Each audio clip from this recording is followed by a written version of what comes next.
اما بعد فاعوذ باللہ من الشیطان الرجیم بسم اللہ الرحمن الرحیم عن ام شریک رضی اللہ تعالی عنہا ان رسول اللہ صلی اللہ تعالی علیہ وسلم امر بقتل الوزغ وقال کان ينفخ على ابراہیم متفق علیہ ان اللہ وملائکتہ یصلون علی النبی یا ایہا الذین آمنوا صلوا علیہ وسلموا تسلیما الصلاۃ والسلام علیک یا سیدی یا رسول اللہ وعلی آلک واصحابک یا حبیب اللہ الصلاۃ والسلام علیک یا سیدی یا رسول اللہ وعلی آلک واصحابک یا حبیب اللہ۔ حضرت ام شریک رضی اللہ تعالی عنہ سے مروی ہے، فرماتی ہیں حضور صلی اللہ تعالی وسلم نے چھپکلی کو مار دینے کا حکم دیا، چھپکلی جو ہے، اور حضور صلی اللہ تعالی وسلم نے ساتھ یہ بھی فرمایا کہ یہ اتنا خبیث جانور ہے کہ جب حضرت ابراہیم علیہ السلام کو نمرود نے آگ میں ڈالا تھا تو یہ اس آگ کو پھونکے مارتی تھی، آگ بھڑکانے کے لیے پھونک ماری جاتی، تو یہ آگ کو بھڑکانے کے لیے یہ جانور پھونک مارتا تھا، اس لیے حضور صلی اللہ علیہ وسلم نے اس کو مار دینے کا حکم ارشاد فرمایا۔ یہ حدیث پاک متفق علیہ ہے، امام بخاری نے بھی اس کو روایت کیا، امام مسلم نے بھی اس کو روایت کیا۔ وعن سعد بن ابی وقاص رضی اللہ تعالی عنہ ان رسول اللہ صلی اللہ تعالی وسلم امر بقتل الوزغ وسماه فویسقا، رواہ مسلم۔ حضرت سعد بن ابی وقاص رضی اللہ تعالی عنہ حضور صلی اللہ تعالی وسلم کے بڑے صحابی، حضور صلی اللہ تعالی وسلم ان کو ماموں کہا کرتے تھے، رشتے میں کوئی بندہ ہوگا اس قسم کا، تو ان سے یہ حدیث پاک مروی ہے، فرماتے ہیں حضور صلی اللہ تعالی وسلم نے چھپکلی کو قتل کرنے کا حکم دیا، اور حضور صلی اللہ تعالی وسلم نے اس کو فویسق، چھوٹا فاسق، یہ تصغیر کا صیغہ ہے فویسق، تو اس میں چھٹائی کا معنی پایا جاتا ہے، یہ فاسق ہے لیکن چھوٹا فاسق ہے۔ حضور صلی اللہ علیہ وسلم نے چھپکلی کو مارنے کا بھی حکم دیا اور اس پر فرمایا یہ چھوٹا فاسق ہے۔ اس حدیث پاک کو امام مسلم نے روایت کیا۔ وعن ابی ہریرہ رضی اللہ تعالی عنہ ان رسول اللہ صلی اللہ تعالی وسلم قال من قتل بزغا فی اول ضربۃ کتبت له 100 حسنہ وفی الثانیۃ دون ذلک وفی الثالثۃ دون ذلک، رواہ مسلم۔ حضرت ابو ہریرہ رضی اللہ تعالی عنہ سے مروی ہے کہ حضور صلی اللہ تعالی وسلم نے ارشاد فرمایا جو چھپکلی کو پہلی ضرب میں مار دیتا ہے اس کے نامہ اعمال میں 100 نیکیاں لکھی جاتی، جو اس کو پہلی ضرب میں مار دے اس کے نامہ اعمال میں 100 نیکیاں لکھی جائیں گی، جو دوسری ضرب میں مارے گا اس کے نامہ اعمال میں اس سے کم نیکیاں لکھی جائیں گی، اور جو تیسری ضرب میں مارے گا اس کے نامہ اعمال میں مزید کم نیکیاں جو وہ لکھی جائیں گی۔ اس حدیث پاک کو بھی امام مسلم نے روایت فرمایا۔ وعنہ رضی اللہ تعالی عنہ قال قال رسول اللہ صلی اللہ تعالی علیہ وسلم قرست نملۃ نبی من الانبیاء فامر بقریۃ النمل فاخرقت فاوحى اللہ تعالی الیہ ان قرست کا نملۃ اخرقت امۃ من الامم تسبح، متفق علیہ۔ یہ حدیث پاک بھی حضرت ابو ہریرہ رضی اللہ تعالیٰ عنہ سے مروی ہے۔ فرمایا حضور صلی اللہ تعالی وسلم نے ارشاد فرمایا ایک چیونٹی نے اللہ تعالیٰ کے ایک نبی کو ڈس لیا، چونٹی نے ڈسا نبی کو، اور اللہ تعالیٰ کے وہ جو نبی تھے انہوں نے ان کی جو بل ہوتی ہے جس میں داخل ہوتی ہے ان کو کریا کہا گیا، حدیث پاک میں اس کو چیونٹیوں کا شہر کہا گیا۔ تو اللہ تعالیٰ کے اس نبی نے حکم دیا کہ اس کو آگ لگا دو، اس کو آگ لگا دی گئی۔ تو اللہ تبارک و تعالیٰ نے اس نبی کی طرف وحی فرمائی۔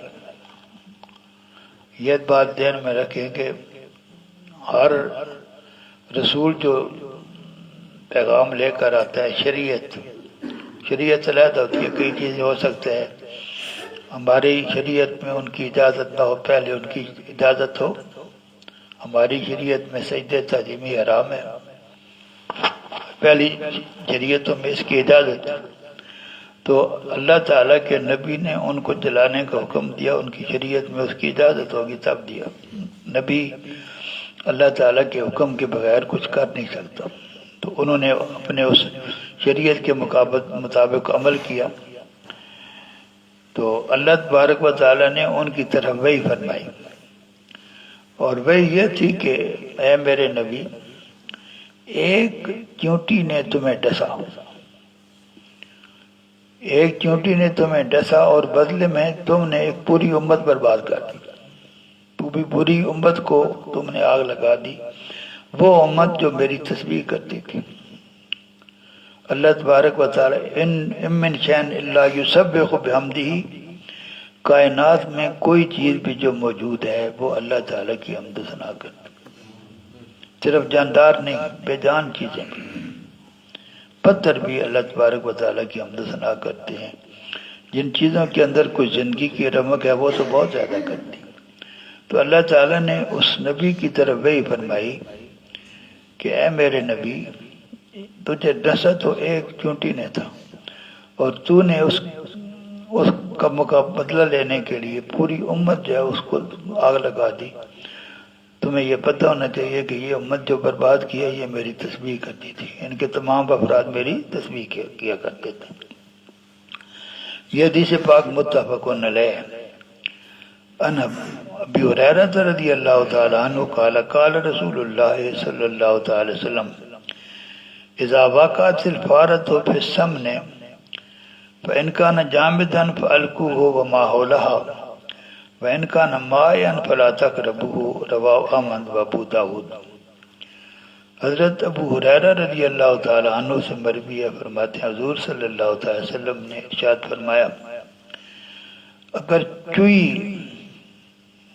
گھی میں گر جائے، چوئی گھی میں گر جائے، تو اگر گھی جو ہے وہ جمع ہوا ہے تو اس چوئے کو نکال کر پھینک دو، اور اس جان وہ پڑی ہوئی تھی اس کے ارد گرد جو مکھن ہے اس کو بھی اٹھا کر پھینک دو، اور باقی تم جو ہے اس کو استعمال کر سکتے ہو۔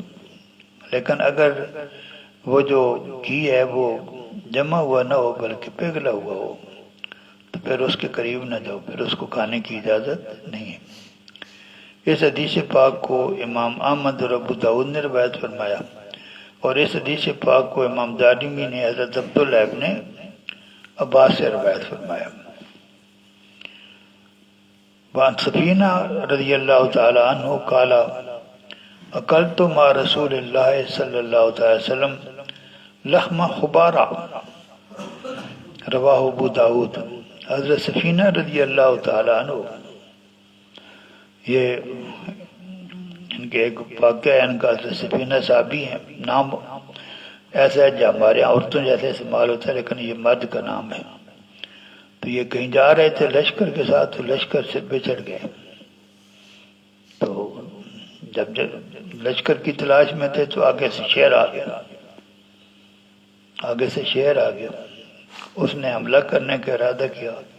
تو اس میں خبردار، پتہ نہیں ہے میں حضور صلی اللہ علیہ وسلم کا خادم ہوں، یہ سننا تھا۔ تو جو شیر ہے اس نے اپنی گردن جھکا دی۔ حضرت سفینہ میں لشکر سے لاتا ہوں، مجھے لشکر تک پہنچاؤ جلدی کرو۔ تو وہ آگے چلنے لگا، حضرت بنا لشکر اقوام کی، یہ ان کی ان سے حدیث پاک مروی ہے۔ فرماتے ہیں میں نے حضور صلی اللہ تعالی وسلم کے ساتھ سرخاب کا گوشت کھایا ہے۔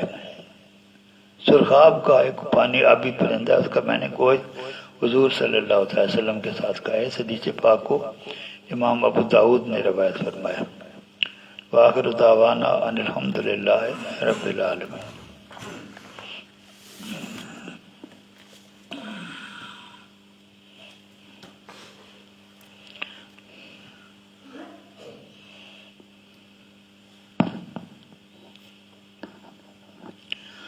زکوٰۃ کسی سے جبراً وصول نہیں کی جا سکتی۔ زکوٰۃ کسی سے جبراً وصول نہیں کی جا سکتی۔ زکوٰۃ عبادت ہے، اور عبادت کے لیے نیت ضروری ہوتی ہے۔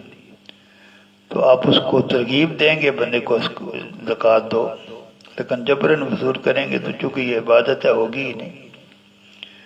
اسی طرح کوئی آدمی اگر فوت ہو جائے تو جو وہ ترکہ چھوڑ کر مرتا ہے اس سے بھی زبردستی نہیں نکالی جا سکتی۔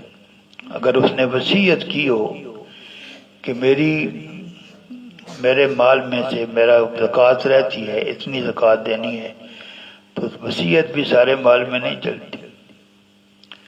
جو آدمی آپ ساری زندگی کماتے ہیں، کبھی کسی کو دھوکہ دیتے ہیں، کسی کے ساتھ فراڈ کرتے ہیں، جب آپ کی جسم سے روح نکلتی ہے تو یہ مال آپ کا نہیں ہوتا۔ اگر آپ وصیت کرنا چاہیں تو وصیت بھی تیسرے حصے میں کر سکتے ہیں، سارے مال میں نہیں کر سکتے۔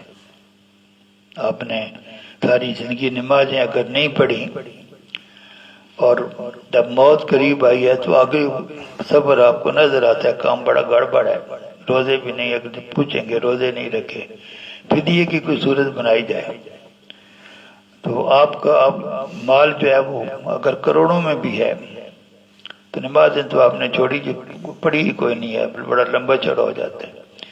تو وصیت آپ یہ نہیں کر سکتے کہ میرے سارے مال کو جو ہے فدیہ کے طور پر دے دیا جائے۔ تیسرا حصہ جو ہے وہ اس میں آپ وصیت کر سکتے ہیں، باقی آپ کے وارثوں کا مال ہے، ان کی مرضی وہ کچھ کریں یا نہ کریں۔ یہ جو کچھ لوگ جب زکوٰۃ کا موقع ہے تو اس کو زکوٰۃ سے بچنے کے لیے مختلف ہیلے کرتے ہیں۔ مختلف کئی لوگ ایسے بھی ہیں جو وقتی طور پر کسی ایسے مسلک پر چلے جاتے ہیں، ایسا مذہب جو ہے وہ اختیار کر لیتے ہیں جن پہ زکوٰۃ لاگو نہیں ہوتی، پھر بدل آتے ہیں۔ تو یہ جو اس قسم کا ہیلہ ہے زکوٰۃ سے بچنے کے لیے، ہمارے ائمہ میں سے امام ابو یوسف نے تو اس کی اجازت دیا، باقی امام اس کو غلط سمجھتے ہیں کہ اس کی نہیں کرنا چاہیے۔ زکوٰۃ کے مصارف، زکوٰۃ کس کو دی جائے گی اس کو مصرف کہتے ہیں۔ یہ وہ کام ہے جس کو اللہ تبارک و تعالی نے اپنے مقدس کلام میں خود بیان فرما دیا ہے۔ بہت ساری آپ کی شریعت کی زیادہ تر چیزیں وہ ہیں جن کی وضاحت جو ہے وہ حضور صلی عالم صلی اللہ تعالی وسلم نے کی۔ نماز اللہ تعالی نے فرما دیا کہ الصلاۃ، نماز قائم کرو۔ نماز کیسی پڑھنی ہے، اوقات کون سے ہیں، فجر میں کیا پڑھنا ہے، ظہر میں کیا پڑھنا ہے۔ ایک جب آپ نماز کی نیت کرتے ہیں تو اس رکعت میں آپ نے رکوع کتنے کرنے ہیں، سجدے، یہ ساری تفصیلات قرآن نے نہیں بتائی، حضور صلی اللہ علیہ وسلم نے بتائیں، اور فرمایا صلو کما رأیتمونی اصلی، جس طرح تم مجھے نماز پڑھتے ہوئے دیکھتے ہو ویسے نماز پڑھا کرو۔ لیکن یہ جو زکوٰۃ کے مصارف ہیں ان کو اللہ تعالیٰ نے اپنے مقدس کلام میں خود بیان فرمایا، یہ 8 ہیں۔ ان میں سے پہلے نمبر پر فقیر ہیں، انما الصدقات للفقراء والمساکین والعاملین علیہا والمؤلفۃ قلوبہم۔ قاری صاحب یہ کس پارے میں ہے؟ یہ انما الصدقات للفقراء والمساکین، تو پہلے نمبر پر فقیر ہے، انما الصدقات للفقراء، اور فقیر کس کو کہتے ہیں؟ جس کے پاس مال ہو لیکن نصاب سے کم ہو. مال تو ہو، نصاب سے کم ہو، اس کو فقیر کہتے ہیں. مثال کے طور پر آپ کے پاس اونٹ ہیں، اونٹ کا نصاب شریعت نے جو ہے وہ 5 اونٹ رکھا ہے، تو آپ کے پاس 2 ہیں تو آپ جو ہے وہ اس ضمن میں، اور آپ کے پاس مال کوئی نہیں ہے تو آپ فقیر کہلائیں گے، تو آپ زکوٰۃ لے سکتے ہیں. دوسرے نمبر پر ہے مسکین. مسکین وہ ہے جس کے پاس کچھ بھی نہ ہو، شام کا کھانا بھی نہ ہو، فجر کا کھانا بھی نہ ہو، جس کے پاس کچھ بھی نہیں ہے وہ مسکین ہے. جس کے پاس مال ہے لیکن نصاب سے کم ہے وہ فقیر ہے. تیسرا جو ہے وہ ہے مکاتب. اب تو غلامی کا زمانہ نہیں ہے، پہلے غلامی کا زمانہ تھا، غلاموں کی منڈیاں لگتی تھی، بیچے جاتے تھے، خریدے جاتے تھے. کچھ غلام وہ ہوتے تھے جن کا مالک ان کو کہتا تھا کہ اتنے پیسے مجھے دے دو آزاد ہو جاؤ. ایسے غلام کو مکاتب کہتے ہیں.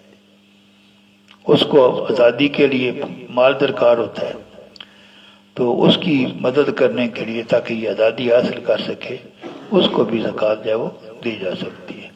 وآخر دعوانا ان الحمد للہ رب العالمین.